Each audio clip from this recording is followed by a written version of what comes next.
अस्सलाम वालेकुम and welcome back to Profit Book by Abdullah Chaudhary. तो दोस्तों कैसे हैं आप सब? मैं उम्मीद करता हूँ सब खैरियत से होंगे। और हम डिस्कस कर रहे थे आरसीएम के हमने कुछ स्टेप्स डिस्कस किए थे। जो हमारा करंट अब टॉपिक है वो है फॉलो अप्स।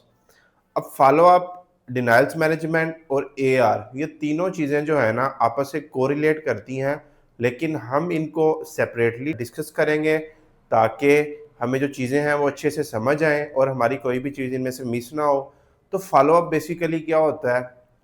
क्लेम के ऊपर फॉलो अप या वैसे फॉलो अप जो होता है ना वो बेसिकली किसी चीज़ की अपडेट लेना होता है। आपने कोई भी चीज़ सेंड की है, किसी को सबमिट की है या ट्रांसफ़र की है, उस चीज़ का फॉलो अप लेना। सिंपली जैसे आपने अगर किसी को पैसे सेंड किए हैं, आप उसको कॉल करके पूछते हो कि भाई मैंने आपको इतने पैसे सेंड किए हैं, आया आपको रिसीव हो गए हैं? वो किसी कहता है रिसीव हो गए हैं, आप कहते हो ओके, ये आपका फॉलो अप है।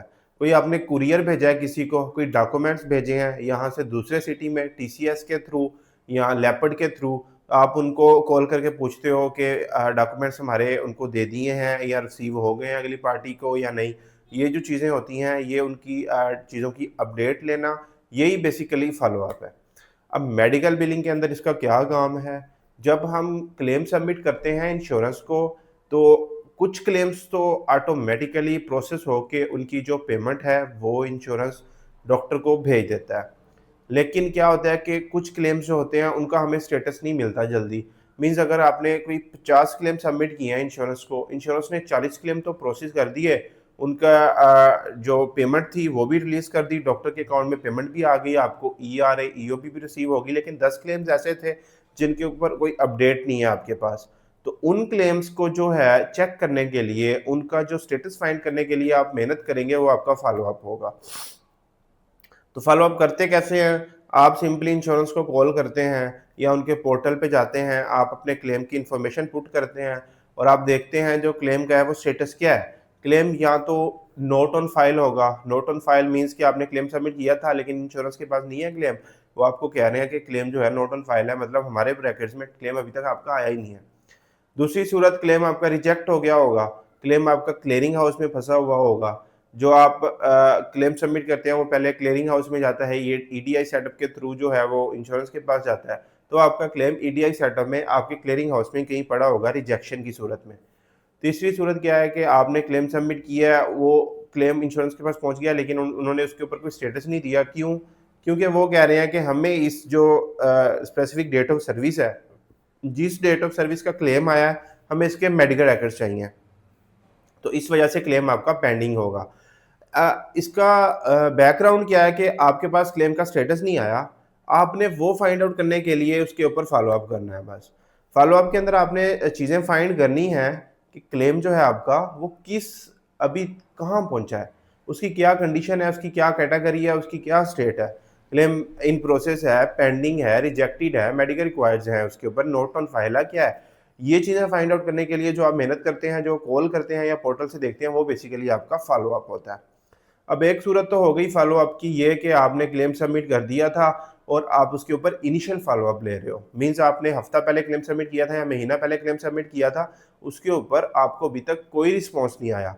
ना डिनाइल का आया, ना पेड का आया, ना रिजेक्शन का आया, ना कुछ, कोई रिस्पॉन्स नहीं है आपके ऊपर। वो आपका इनिशियल फॉलो अप है, आपने उसके ऊपर फॉलो अप किया, आपको पता चल गया क्लेम जो है वो नोट ऑन फाइल है। तो आपने क्या करना है, सिंपल क्लेम दोबारा सबमिट कर देना है। क्लेम नोट ऑन फाइल हो जाता है किसी वजह से, कोई भी टेक्निकल एरर आ जाता है, क्लेम आपका नोट ऑन फाइल हो जाता है, आपने उसको दोबारा सबमिट कर देना है। अगर तो रिजेक्शन में पड़ा हुआ है वो क्लियरिंग हाउस में, तो आपने उसकी रिजेक्शन रिजॉल्व कर देनी है। मीन्स अगर उसकी मेंबर आईडी इनवैलिड होगी, डेमोग्राफिक्स की कोई गलती होगी, तो वो आपने ठीक करके वो आपने उसकी रिजेक्शन रिजॉल्व कर देनी है और क्लेम दोबारा सबमिट कर देना है, तो वो क्लेम ऑन फाइल हो जाएगा। ये तो थी एक फॉर्म फॉलोअप की, इनिशियल फॉलोअप, जिसके ऊपर कोई स्टेटस नहीं है आपके पास। एक और फॉलोअप होता है, वो होता है जब आपने क्लेम सबमिट कर दिया, क्लेम आपका हो गया डिनाई, टाइमली फाइलिंग लिमिट से डिनाई हो गया, या मेडिकल रिकॉर्ड्स जो थे मिसिंग थे उसकी वजह से डिनाई हो गया, या रेफरल की वजह से हो गया, किसी भी वजह से क्लेम आपका हो गया डिनाई। आपने अब उस क्लेम के ऊपर जो अपील करनी है, अपील समझते हैं ना, रिक्वेस्ट करनी है, दरख्वास्त करनी है। एक ही चीज़ को इंश्योरेंस कह रही है कि हमने पे नहीं करना, आपने उसके ऊपर रिक्वेस्ट करनी है, काइंडली पे कर दें। ठीक है, हमने पेशेंट को सर्विस परफॉर्म किया, टाइम लगा है हमारा, तो आप हमें काइंडली इसकी पेमेंट कर दें। वो जो रिक्वेस्ट होती है उसको हम अपील कहते हैं। वो क्यों करते हैं? सपोज क्लेम हमारा टाइमली फाइलिंग लिमिट से डिनाई हो गया। टाइमली फाइलिंग लिमिट क्या होती है कि इंश्योरेंस टाइम देती है कि डेट ऑफ सर्विस परफॉर्म होने के 3 माह के अंदर अंदर या 6 माह के अंदर अंदर या 9 माह के अंदर अंदर आपने अपना क्लेम जो है वो इंश्योरेंस को सबमिट कर देना है। अदरवाइज अगर आप इससे लेट करेंगे तो आपका जो क्लेम है वो टाइमली फाइलिंग लिमिट से डिनाई हो जाएगा। अब आपने सपोज क्लेम लेट सबमिट किया, वो हमारा टाइमली फाइलिंग लिमिट से डिनाई हो गया, तो इंश्योरेंस आपको टाइमली फाइलिंग लिमिट का डिनायल दे देगी। आप उसके ऊपर क्या करोगे? फिर अपील फाइल करोगे। आपने अपील के अंदर लिखा कि पेशेंट ने हमें इंश्योरेंस की इन्फॉर्मेशन नहीं दी थी टाइम से और इस वजह से हमारा क्लेम टाइमली फाइलिंग में चला गया, तो काइंडली इसको रीइंबर्स कर दें, हमें पेमेंट दे दें। तो वो जो रिक्वेस्ट होगी वो आपने इंश्योरेंस को सबमिट कर दी। अब उन रिक्वेस्ट के ऊपर जो आप फॉलो अप करोगे, वो आपका जो होगा वो एक और फॉलो अप होगा, अपील का फॉलो अप होगा वो। मीन टू से आपने किसी क्लेम के ऊपर मेडिकल रिकॉर्ड सबमिट कर दिया है या कोई एक्शन ले लिया है, उसके आप बाद जो फॉलो अप करोगे वो एक और फॉलो अप होगा। एक इनिशियल फॉलो अप था, होते दोनों फॉलो अप ही हैं, लेकिन एक वो फॉलो अप जब आपके ऊपर आपके पास क्लेम का कोई स्टेटस नहीं है, आप फॉलो अप ले रहे हो, और दूसरा वो जो आपने मेडिकल रिकॉर्ड सबमिट कर दिए या अपील सबमिट कर दी है, उनका जो आप स्टेटस ले रहे हो, उनके ऊपर आप ले रहे हो, आप उनसे पूछ रहे हो कि हमने अपील सबमिट की थी, इसकी अपील का क्या स्टेटस है, आया कि इंश्योरेंस ने अपील रिव्यू की है, अपील रिसीव हो गई है, हमें इसका स्टेटस बताएं, डिटर्मिनेशन आई है, अपील अपहेल्ड हो गई है या पेमेंट हमें मिल रही है इस क्लेम की। ये सारी चीज़ें कंफर्म करने के लिए हम फिर से फॉलो अप करते हैं। तो ये हो गया फॉलो अप। अब जो हमारा अगला कंसर्न होगा इंशाल्लाह वो हमारा होगा डिनाइल्स मैनेजमेंट या एआर। अब बेसिकली ये तीनों चीज़ें सेम ही हैं, इनके अंदर थोड़ा बहुत डिफरेंस है, लेकिन जो मोस्टली हैं ये तीनों चीज़ें सेम है, और मोस्टली जो कंपनीज़ हैं वो अपने जो उन्होंने डिपार्टमेंट्स बनाए होते हैं उन्होंने इन तीनों चीज़ों को एक ही डिपार्टमेंट में कवर किया है। लेकिन कुछ कंपनीज ऐसी भी हैं जिन्होंने डिनाइल्स मैनेजमेंट का डिपार्टमेंट अलग रखा हुआ है, एआर का अलग रखा हुआ है और फॉलोअप्स का अलग रखा हुआ है। वो इन तीनों कामों को अलग अलग से स्पेसिफिक टीम से करवाते हैं, लेकिन काम जो है वो तीनों ही एक दूसरे से कोरिलेट करते हैं।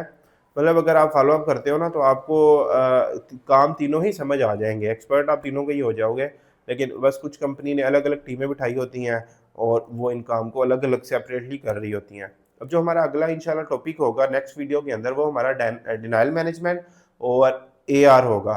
ठीक है, तो हम उसके अंदर डिटेल से देखेंगे कि डिनाइल मैनेजमेंट क्या होती है, डिनाइल्स को मैनेज कैसे करते हैं, एआर जो होता है वो क्या होता है। और मैं उम्मीद करता हूँ आपको जो फॉलो अप है मेडिकल क्लेम्स के ऊपर वो मैक्सिमम समझ आ गया होगा। फिर भी अगर आपको कोई चीज़ समझ नहीं आई तो आप मुझे मेरे व्हाट्सएप के ऊपर मैसेज कर सकते हैं, ये इधर कमेंट कर सकते हैं, आपको इंशाल्लाह रिस्पांस लाजमी मिलेगा।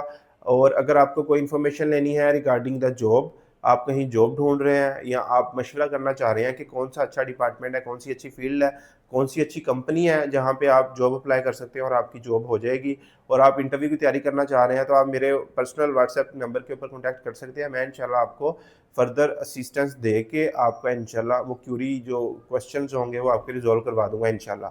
तो आपको इंशाल्लाह मेरी तरफ से हमेशा पॉजिटिव रिस्पांस ही मिलेगा।